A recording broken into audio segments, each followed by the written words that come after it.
कार्यक्रम अन्नदाता सुनिए। सब बाण भैया ने रिसाले भाई की राम राम। कार्यक्रम अन्नदाता और इसमें भाई हम जो है ना चर्चा करेंगे। एक तो भाई देखो, जैसे कि देखा है कि जो किसान भाई हैं दिन प्रतिदिन रासायनिक खाद का प्रयोग दिन प्रतिदिन बढ़ाते जान लग रहे हैं। पर भाई इसके गिला गिला कुछ ऐसे जीव भी हैं जो भाई प्रकृति की देन है और जो है खाद के रूप में वो काम कर रहा है।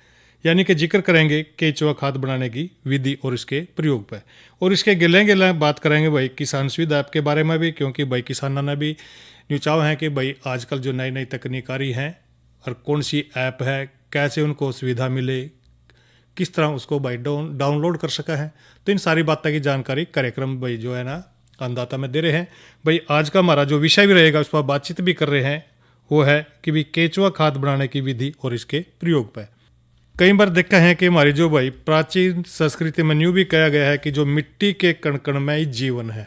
बिल्कुल सही बात है, क्योंकि वैज्ञानिक जो है ना वो भी इस बात को प्रमाणित कर चुके हैं कि भी हजारों साल तक जो है ना हमारे जो देश है, ग्रामीण लोगों का जो है ना खेती का मुख्य आधार क्या है, उनका जीवन जो सुधार रहे हैं, और वो है भाई लोगों का जीवन सुधारने में खेती का बड़ा योगदान। क्योंकि पिछले 40-50 साल का जिक्र करें तो भाई आबादी बढ़ती जान लग रही है, पर भाई इसके साथ साथ पेट भरने के लिए जो पारंपरिक खेती का जिक्र करें तो वो जो है ना आजकल रासायनिक खेती में तब्दील हो गई है।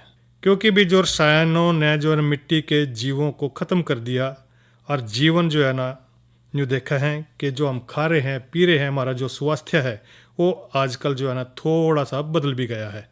क्योंकि भाई जो प्रकृति है देखो, अगर हम उसमें जैविक उर्वरता कमज़ोर होते देखें, क्योंकि कई बार यूँ देखे हैं कि 20 साल तक रासायनिक खाद के उपयोग तक होने वाले जो दुष्प्रभाव हैं उन तक वैज्ञानिक चिंतित हुए, और उन्होंने न्यू सोचा कि भाई ऐसा क्या किया जाए कि भी जो केचुए हैं वो एक ऐसा जीव है जो ऐसी खाद बना दे जो वास्तव में भाई रासायनिक खाद की जगह ले सका है।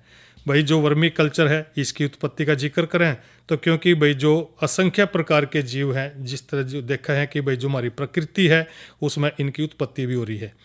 और केचुए का जिक्र करें तो भाई जो केचुए हैं ज़मीन में धरातल या ज़मीन के नीचे रहे हैं लाखों करोड़ों साल तक जो है ना पृथ्वी पे भाई पड़े पेड़ पौधे और भाई उनकी जो उचित मात्रा में जो पोषक तत्व हैं उपलब्ध कराने में केचुए का बड़ा योगदान रहा है। क्योंकि करीब देखा है कि केचुए की लगभग 4200 से ज़्यादा अधिक प्रजातियां जो है ना सारी दुनिया में पाई जाए हैं, और केचुए को जो है ना अंग्रेजी में जिस तरह के अर्थवर्म का है, तो इसका मतलब यही है कि भी जो केचुआ है वो हमारी जो प्राकृतिक खेती है उसमें बड़ा योगदान दे है, और भाई जो जैविक खेती है उसमें भी बड़ा योगदान दे है।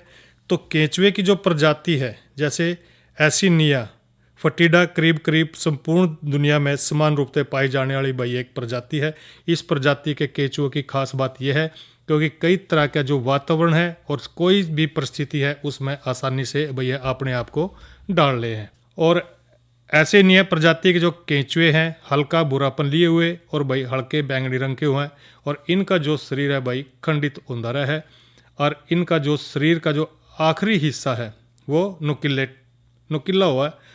और इसका जिक्र करें क्योंकि जो एसिनिया फटीडा एक जुझारू प्रवृत्ति का भाई केचुआ है जो लगभग 10 से 35 डिग्री सेंटीग्रेड तापमान पर भी बड़ी आसानी से रह सका है, और भाई 20 से 60% आर्द्रता की जो स्थिति है उसने आसानी से सहन कर ले है। जिंदा केचुए का वजन भाई लगभग 1000 से 1500 मिलीग्राम तक हुआ है, और इन केचुए का जो जीवन चक्र है लगभग भाई 150 से 180 दिन तक चला है। एक केचुए के अंडे तय भाई 3 से 5 तक छोटे बच्चे निकला, पर लेकिन उनके जिंदा रहने का प्रतिशत बहुत कम रहा है। ये केचुए भाई अंधेरे में रहना पसंद करा है, अंधेरे में ही प्रजनन करा है, और रोशनी होंदे ही और भाई कई अंधेरे स्थान की तलाश में कचरे के ढेर के अंदर चले जाएं। और घरेलू स्तर पर भी भाई वर्मी कंपोस्ट का उत्पादन का जिक्र करें तो बड़ी तकनीक यह है कि, और इसकी यह भी विशेषता है कि भाई किसी भी स्थान पर आसानी से उत्पादन इकाई स्थापित करने की है, क्योंकि जो छोटे स्तर पर 10 से 20 किलोग्राम प्रति माह वर्मी कंपोस्ट का उत्पादन भाई किसी भी जगह बहुत थोड़ी जगह में आसानी से कर सका है। और इसके लिए भाई कच्ची या पक्की किसी भी डाल की ज़मीन है, चाहे भाई कई ग्राम प्लास्टिक के कैट हैं, लकड़ी के डब्बे हैं, सीमेंट के पुराने कट्टे हैं, या भाई प्लास्टिक के टब हैं, ऊपर तक खुले हुए मिट्टी के बड़े बर्तन हैं, उनमें जो है ना आप वर्मी कंपोस्ट बना सका है। और बढ़िया बर्तन तो कह रहे हैं, ये रह गया कि बजरी या सूखा और गिल्ला जो कचरे का जिक्र करा है, क्योंकि भाई जो इस डाल का जो इनको जो वर्मी कंपोस्ट के केचुए हैं, पानी छिड़कने के लिए भाई छोटा झारा या ढकने के लिए टाट का कपड़ा, और भाई कास्टिंग मटेरियल को उल्टने पलटने के लिए पंजे की जरूरत होगी। अन्य देखने में भी आवा है कि भाई कई प्रकार की जो सामग्री है घर पर आसानी से वो मिल भी सका है। तो इस करके भाई किसी भी पात्र के नीचे की तरफ बजरी डालकर उस पर भाई सूखा कचरा बिछा दे और इसके ऊपर केंचुए सहित डिकम्पोजिंग मटेरियल डालना है और फिर भाई उसे गिल्ले कचरे से ढकना है। सब ते ऊपर भाई टाट के कपड़े तक ढक के और उसमें अच्छी डाल नमी बनाकर रखनी है। समय समय पर पानी का छिड़काव करते रहना चाहिए और हर महीने 20 किलोग्राम तक खाद भाई उत्पादन के लिए शुरू में करीब करीब 500 से लेकर 1000 केचुए की जरूरत होगी। कुछ समय में जो केचुए हैं वो भाई जो अपना जो बर्तन में जो अपना केचुए पाल रखे हैं वो केचुए उस कचरे को खाकर वर्मी कंपोस्ट बनाना शुरू कर देंगे। धीरे धीरे भाई इसी पात्र में चाहे तो भाई और कचरा डाल सका है। एक बैच के रूप में भाई पहले डाले गए जो कचरे हैं उसको खाद बनाने के बाद दोबारा आप जो है ना उस पात्र को भर सका है। इस तरह भाई जो है ना ये आप केचुआ खाद बना सका है। वर्मी कंपोस्ट की सरफेस बेड बनाने की विधि का जिक्र करें तो भाई बेड बनाने के लिए सबसे पहले फर्श पर 2 उंगल तक यानी कि भाई 1.5 इंच की मोटाई की ऊंचाई तक बजरी या भाई बालू रेत डालना चाहिए और इस तरह जो बेड है उसमें उचित नमी बनाकर रखना बड़ा आसान है। केंचुए और इसके अंडे भी भाई इसके नीचे नहीं जाएंगे और बजरी अपनी जो क्षमता के अनुरूप भाई पानी सोख कर रखेगी और अधिक पानी को बाहर निकाल कर रखें, क्योंकि भाई ज़्यादा पानी भी ठीक नहीं है इनके लिए। तो नमी की कमी होने पर बजरी द्वारा जो सोखा गया पानी है जो भाई कैपिलरी एक्शन है उससे बेड के ऊपर आ जाएगा और बजरी के ऊपर 4 उंगली की ऊंचाई तक मोटा कचरा या जो फसल अवशेष है वो डालने चाहिए। और भाई इसके ऊपर वर्मी कंपोस्ट के लिए पहले जो तैयार करा के हमने कच्चा माल वो डाल दें। हजारों कई ग्राम भाई आकार और प्रकार की बेड बनाने के बाद यह देखा गया है कि भी जो बजरी है और जो छोटे कचरे के ऊपर कच्चा माल 1 हाथ की ऊंचाई लगभग 18-20 इंच तक का डालना चाहिए और बेड के बीच में 1 हाथ की ऊंचाई तक कच्चे माल का बेड की चौड़ाई निर्धारित कर दे है। और 1 हाथ की ऊंचाई वाली जो बेड है उसकी सामान्यता देखा है तो भाई 2 हाथ की चौड़ाई यानी कि 35-40 तक बन जाए। बेड में केचुए डालने से पहले भाई कई जगह पर हाथ डाल कर देख लेना चाहिए कि भाई किसी स्थान पर अधिक नमी या कोई बदबू तो नहीं आ रही। तो वर्मी कल्चर की जो क्रिया है इसके बाद नमी देखनी है कि जरूरत पड़ेगी अपना। भाई सूखा है तो भाई बेड के ऊपर पानी छिड़कना चाहिए। इस प्रकार भाई बनाई गई एक बेड जिसकी लंबाई 10 फुट हो तो औसतन भाई 400-500 किलोग्राम कचरा आ सका, जिसमें केचुओं के कचरा खाने की जो औसत दर है इसके आधार पर कचरे के लिए भाई लगभग 5000 केचुए होने चाहिए। बेड की लंबाई अधिक होने पर इसके अनुपात में केचुओं की संख्या भी आपने रखनी है। तो इस तरह में जो है ना आप जो है ना केचुओं को बेड बना कर उनको पाल सके हैं और भाई वर्मी कंपोस्ट कई ग्राम भाई केचुआ खाद आप ले सको हो। जब कई ग्राम भाई खाद तैयार हो जाए तो कंपोस्ट की छनाई भी करनी है। बहुत छोटे स्तर पर बनाए हुए जो वर्मी कंपोस्ट को छाड़ने की जरूरत नहीं होती, लेकिन बड़े स्तर पर जब वर्मी कंपोस्ट उत्पादन में क्या करना है कि भाई छनाई करना बड़ा जरूरी हो जाए तो इस काम के लिए लकड़ी के फ्रेम युक्त जाली के छलनी का उपयोग करना है। कुछ समय पहले जो वर्मी कंपोस्ट है उसको छाड़ने की एक मशीन भी भाई विकसित हुई थी, पर इस मशीन द्वारा भी मजदूरों से अधिक काम किया जा सका है।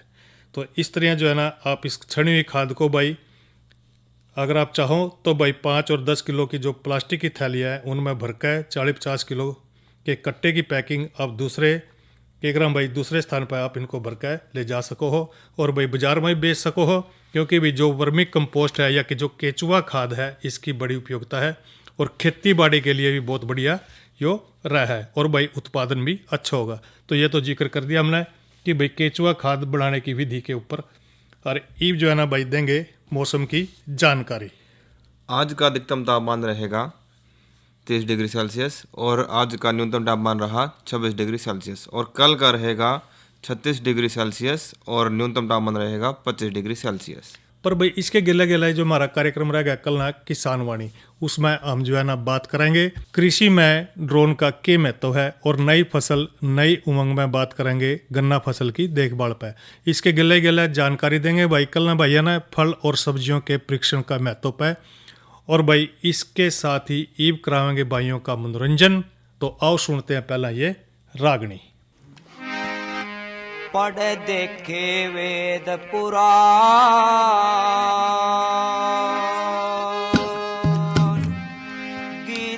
कैसा ज्ञान, रोटी कैसा दान में कोई और न देखा, कोई और न देखा।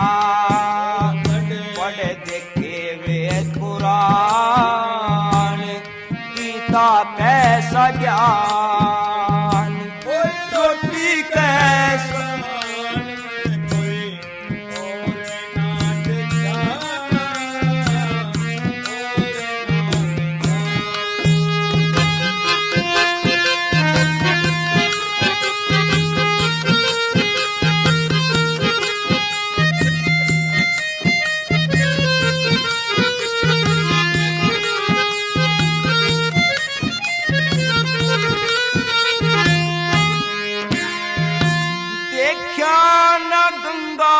कैसा धाम,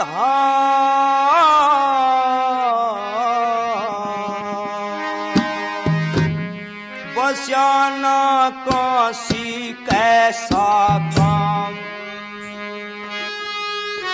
वो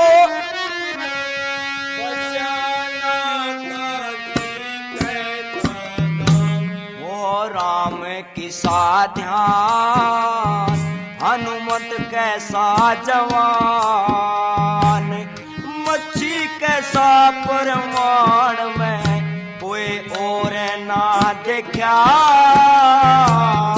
और ना देखा।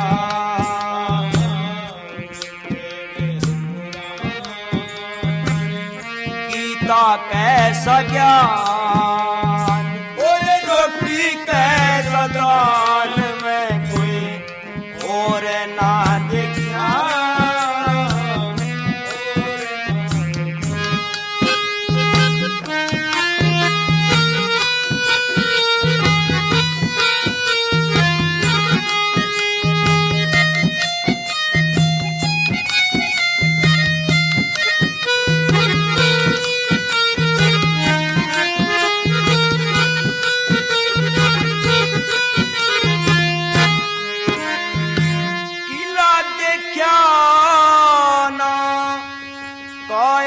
कैसा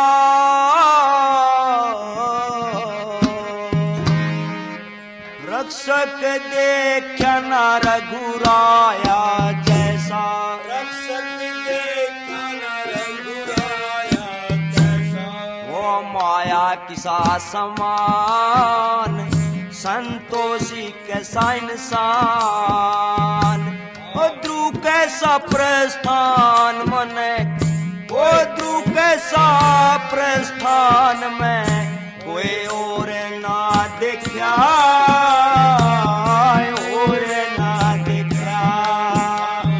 पढ़ देखे वेद पुराण, गीता कैसा ज्ञान, रोटी कैसा दान में कोई और ना देखा।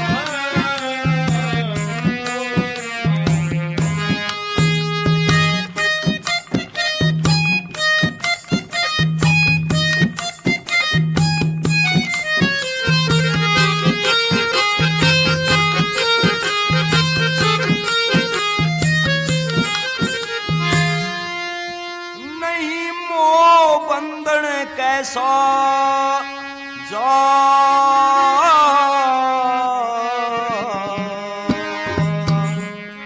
ना देखी मन तै भारी झाल,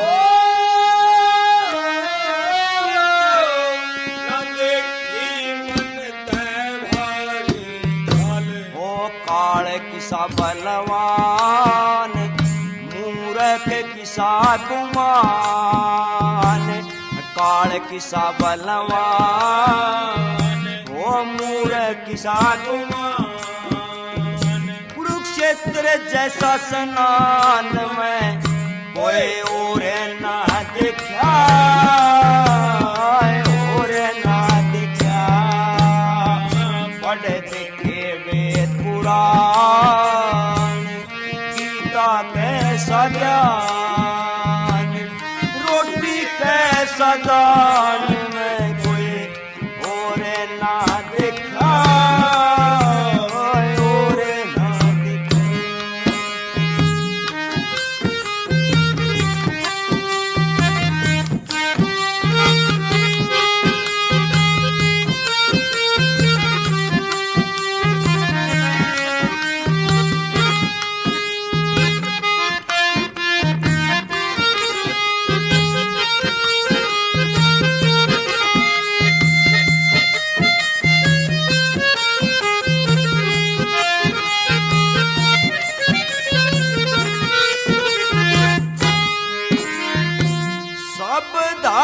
धातुओं में धातु बंग,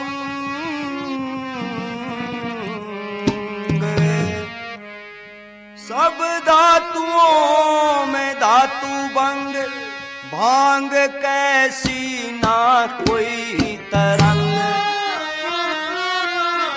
भांग कैसी ना कोई मृदंग कैसा तान, तम्बाकू कैसा श्याम, मृदंग कैसा तान, तम्बाकू कैसा श्याम, साधु राम की सा ज्ञान में कोई और ना देखा, और ना देखा, पढ़ देखे वे पुराण, गीता कैसा ज्ञान, रोटी कैसा दान में कोई और ना देखा, और ना देखा। और भाई है ना, ये तो सुनिया भजन। और भाई ईब जो है ना, आज की नसीहत में बात कर लें।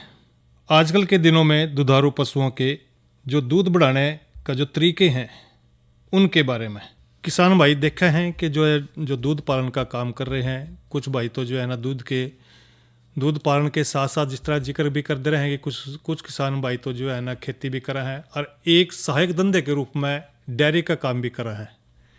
पर भाई जो भाई ने सोचा है कि भाई दूध को किस तरह बढ़ावा हमारे जो पशु हैं आजकल के दिनों में, क्योंकि भी जो पशुओं का दूध बढ़ाने के लिए कई तरह के जो है ना तरीके भी हैं, और कुछ तो भाई कई तरह खान पीन का ध्यान रखेंगे तो दूध जरूर बढ़ जाए।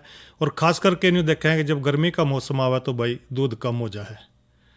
तो इस करके भाई पशुओं का दूध बढ़ाने के लिए क्या करना है, एक तो आहार में कैल्शियम जरूर दें, साथ में भाई मिनरल मिक्सचर और प्रोटीन की सही मात्रा भी शामिल करनी है। और भाई आहार के बारे में जिक्र भी कर दे रहे हैं कि भाई संतुलित आहार किस तरह देना है। भाई संतुलित आहार भी देंगे तो भाई जो पशु का स्वास्थ्य है बढ़िया रहेगा और दूध देने की जो ताकत है भाई वो भी ज़्यादा रहेगी। तो इस करके भाई संतुलित आहार देना है।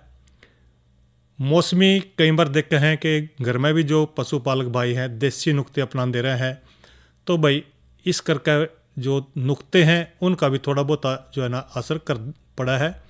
तो दूध बढ़ाने के लिए कुछ तो भाई वैज्ञानिक तरीके भी हैं और भाई कुछ घरेलू नुस्खे भी अपना ले हैं किसान भाई। संतुलित आहार का जिक्र करें तो भाई पशुओं के दूध की मात्रा बढ़ाने खातर एक तो पौष्टिक आहार देना बड़ा जरूरी है। जौ और चना, अगर भाई आप अपने पशु का दूध बढ़ाना चाह रहे हैं तो शाम के समय भाई 500 ग्राम जौ का मोटा दड़िया बना कर पशु को दें, और सुबह भाई 500 ग्राम चने में थोड़ा सा गुड़ मिलाकर अगर आप उसको खिलाएंगे, क्योंकि भाई गुड़ में थोड़ी ताकत हुआ है, चने में भी ताकत हुआ है, तो भाई दूध की मात्रा बढ़ जाएगी। उड़द की दाल का जिक्र करें तो भाई पशुओं के आहार में आपने हर रोज़ 100-200 ग्राम भाई पीसी हुई जो उड़द की दाल है वो दें। और देसी नुस्खों का जिक्र करें तो भाई क्योंकि जो देसी नुस्खे हैं, एक तो सरसों का तेल 200-300 ग्राम, सरसों के तेल में 250 ग्राम गेहूं का आटा मिला कर शाम के समय पशु को चारा खाने के बाद दें। भाई इस बात का जरूर ध्यान रखें कि खिलाने के बाद तुरंत पानी नहीं पिलाना आपने। गोंद की तरह भी दे सके हैं गर्मी का मौसम आवे जब भाई, क्योंकि 100 ग्राम गोंद के तिरे को रात भर 2-3 लीटर पानी में भिगो कर रखना है, और सवेरे के समय भाई 200 ग्राम देसी खांड उसमें मिला कर या भाई शक्कर मिला कर दें, और गर्मी तक कम हुआ दूध भाई वापस बढ़ सका है। देसी झाड़ी और गुड़ भी दे सका है भाई। छोटे बेर वाली जो देसी झाड़ी देखी होगी भाई, आम देखने में मिला है। अगर झाड़ी की जड़ या छाल भाई 200-250 ग्राम को आधा किलो गुड़ और 1 गिलास पानी में काढ़ा होने तक उबालना है, और ठंडा करके 3-4 दिन तक देने तक भाई दूध में बढ़ोतरी जरूर होगी। और इसके साथ साथ भाई जो मिनरल है और नमक है इनका संतुलन भी बना के रखना है। अपने पशु चिकित्सक की सलाह है भाई प्रतिदिन 100 ग्राम कैल्शियम और 100 ग्राम जो चिलेटेड मिनरल मिक्सचर है फीड में जरूर मिला के देना है आपने। नमक भी भाई एक विशेष प्रकार का मिश्रण है। 1 किलो आयोडीन नमक, 1 किलो सेंधा नमक और भाई 1 किलो काला नमक मिला के रखा है और 2 किलो पीसी हुई मिश्री के साथ 50 ग्राम प्रतिदिन देने तय। पशु जो है ना अधिक पानी पिएगा और पाचन की जो क्रिया है उसकी वह भी सुधरेगी। हरे चारे के रूप में भाई लोबिया घास है जो ये दे सका है, क्योंकि इसमें भाई प्रोटीन और फाइबर भरपूर हुआ है और लोबिया घास पशुओं के लिए भाई ज़्यादा पाचक हुआ है और दुग्ध उत्पादन बढ़ाने में भी बेहद सहायक हुआ है। एक और बात है इसमें भाई, आपने जो है ना पशुओं को साफ पानी पिलाना है। दूध में 85% तक पानी हुआ और इसलिए पशु के सामने भाई 24 घंटे ताज़ा और साफ पानी उपलब्ध रहना चाहिए, क्योंकि जब जी करे तो भाई पशु उसको आराम से पी सका है। तो ज़्यादा गर्मी तभी बचा के रखना है भाई। ज़्यादा गर्मी इस तरह के मौसम आवे गर्मियों का भाई पंखे की व्यवस्था करनी है या भाई कूलर की व्यवस्था कर सके हैं और पशु को भाई आराम करने के लिए पर्याप्त जगह दें और आराम करने तभी भाई पशु का दूध बढ़ सका है। तो भाई पशुओं को दूध बढ़ाने के लिए आपने इस तरह के जो कुछ देसी नुस्खे अपना लें और कुछ भाई जो कई क्रम वैज्ञानिक तरीके थे आप जो है ना पशुओं का दूध बढ़ा सका है। तो ये तो जिक्र कर दिया हमने कि भाई जो आजकल के दिन है उनमें दुधारू पशुओं का दूध किस तरह बढ़ाना है। और भाई एक चर्चा करनी है किसान सुविधा ऐप पर, क्योंकि भाई सरकार ने चाहा है कि हमारे जो किसान हैं भाई उनको नई नई तकनीक की जानकारी मिला और भाई उस तकनीक का भी जो किसान भाई हैं अच्छी डाल फायदा उठा सका है। क्योंकि भाई ये जो किसान सुविधा ऐप है भारत सरकार द्वारा किसानों के लिए विकसित करी गई भाई एक अच्छी ऐप है और इसको भाई आप प्ले स्टोर तय मुफ्त में डाउनलोड कर सका है। और इसका फ़ायदा न्यू रहेगा किसान सुविधा ऐप का। एक तो इसमें भाई स्थानीय भाषा में आप जानकारी ले सका है, जिस तरह के मौसम की जानकारी है वो आप ले सका है, क्योंकि भाई जब मौसम जिस तरह के आजकल बारिश का मौसम है, किसान भाइयों को पता है कि बारिश के मौसम में हमने खेती में किन किन बातों का ध्यान रखना पड़ेगा। दूसरी बात भाई मंडी भाव का जिक्र करें तो मंडी भाव न्यू है कि भाई कौन सी मंडी में कौन सी फसल किस भाव बिक रही है, तो उस समय समय पर भाई एक दूसरी मंडियों को जानकर जड़ा ज़्यादा रेट मिल रहा है किसान भाई अपनी फसल को उड़ा ले जाकर बेच सका है। दूसरी बात भाई उर्वरक की उपलब्धता इसकी जानकारी भी मिल सका है और भाई सरकार की जो योजनाएं हैं वो सारी की सारी भाई एक ही जगह मिल सका है। और मौसम की जानकारी का तो ये है कि भाई या तो भाई ईब के चल रहा है या आगे आने वाले जो है ना 5-7 दिनों के मौसम की जानकारी, कोई भाई आंधी तूफान तो नहीं आ रहा, इस करके भाई आप चौकन्ने हो सका है। मंडी भाव का भी जिक्र कर दिया है, क्योंकि भाई जो सारी फसलों का मूल्य भाई उसकी जो जांच है वो कर सके हैं और अपनी फसल को भाई जहाँ ज़्यादा मूल्य ज़्यादा मिलेगा उड़ा बेच सका है। तो भाई इस करके जो सरकार की योजनाएँ हैं जिस तरह के PM किसान की जो स्थिति है, सब्सिडी कैलकुलेट करके और कृषि योजनाओं की संपूर्ण जानकारी भाई किसान सुविधा ऐप पर ले सको हो। तो भाई खाद बीज के डीलरों का विवरण ये सारे जानकारी ले सका है, कीटनाशकों की जानकारी ले सका है, मृदा स्वास्थ्य कार्ड की जानकारी ले सका है। तो इस तरह जो किसान सुविधा ऐप है कि भी जो किसानों के लिए क्या क्या सुविधाएं मिल सका है वो सारी जानकारी भाई किसान सुविधा ऐप पर आप ले सका है। तो ये तो चर्चा करी हमने किसान सुविधा ऐप पर। और भाई ईब जो है ना एक जानकारी देंगे भैया ने प्राकृतिक खेती में जीवामृत बनाने की विधि और भाई उपयोग पर, क्योंकि भाई जीवामृत यह एक प्राकृतिक दवाई है भाई, एक प्रकार का भाई जीवाणु खाद है। इसका भाई आप अपनी खेती में भरपूर प्रयोग कर सके हैं और जिसके प्रयोग से भाई मिट्टी में जो सहायक या मित्र जीवाणु है इनकी बढ़ोतरी हो सके है। इस खाद में जितने भी मित्र जीवाणु है या मुख्य पोषक तत्व हैं जिस तरह के नाइट्रोजन युक्त खाद बनाना और भाई फास्फोरस पोटास के उपलब्ध होने में मदद करा है। तो भाई अगर आप जीवामृत बनाना चाह रहे हैं तो भाई ज़रूरी सामान इसके लिए न्यू रहेगा। एक तो 20 लीटर पानी लेना है, 1 किलो देसी गाय का गोबर और भाई 1 लीटर देसी गाय का मूत्र, 100 ग्राम गुड़ और 100 ग्राम बेसन और भाई 1 मुट्ठी मिट्टी, उपजाऊ मिट्टी आपने लेनी है।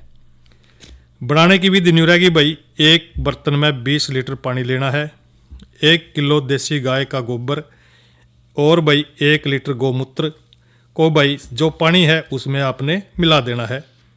गुड़, बेसन और 1 मुट्ठी उपजाऊ मिट्टी को भाई जो गौमूत्र है उसके घोल में मिलाना है। इस घोल को भाई अच्छी डाल मिलाने के लिए भाई 48 से 72 घंटे के लिए आपने किण्वन के लिए भाई छाया में रखना है। दिन में 2 बार सुबह शाम इस घोल को भाई 12-12 बार चक्कर लकड़ी के डंडे तक घुमाना है, हिलाना है। 48 से 75 घंटे के अंदर भाई जीवामृत बनकर तैयार हो जाएगा। क्योंकि आमतौर पर देखा है कि भी जो देसी गाय का मूत्र है और उसका जो गोबर है इसके प्रयोग का भी भाई सुझाव दिया जाए है, क्योंकि देसी गाय का मूत्र गोबर के साथ 50% तक भाई भैंस या बैल के मूत्र का भी प्रयोग कर सको हो। तो इसका आप प्रयोग करने के लिए भाई जीवामृत का प्रयोग 3 से 7 दिन में ही कर सके हैं। एक तो प्रति एकड़ फसल के लिए भाई 200 लीटर जीवामृत की जरूरत पड़ेगी और 15 दिन के अंतराल में भाई इसको प्रयोग करना चाहिए। फसल की बढ़वार के लिए समय पर भाई फूल फल लगने के समय 250 ग्राम प्रति पौधे तक प्रयोग करना है। जीवामृत को किसी भी फसल में सिंचाई के साथ या भाई सीधी खड़ी फसल में दे सको हो। स्प्रे जीवामृत को भाई मार्किन कपड़े से छान के 10 मिलीलीटर प्रति लीटर पानी में मिलाकर किसी भी फसल में स्प्रे कर सके हैं। यह जीवाणुनाशक और भाई कई तरह वृद्धि हार्मोन के रूप में काम करा है और किसी भी फसल में 2 से 3 स्प्रे तक इसको कर सके हैं और 15 दिन के अंतराल पर अपना यो करना है। तो ये तो जिक्र करें अपना भाई जीवामृत बनाने की विधि और इसके प्रयोग पर। और भाई एक जानकारी दे लगे याद किसान कॉल सेंटर के बारे में। और भाई किसान कॉल सेंटर का नंबर है 1551। इस नंबर पर भाई आप खेती बाड़ी से जुड़ी समस्या का समाधान पा सका है। और भाई इसी गेला ही कार्यक्रम अन्नदाता यही संपन्न हो रहा है। रिसाले भाई ने दो इजाजत। अच्छा भाइयों, राम राम।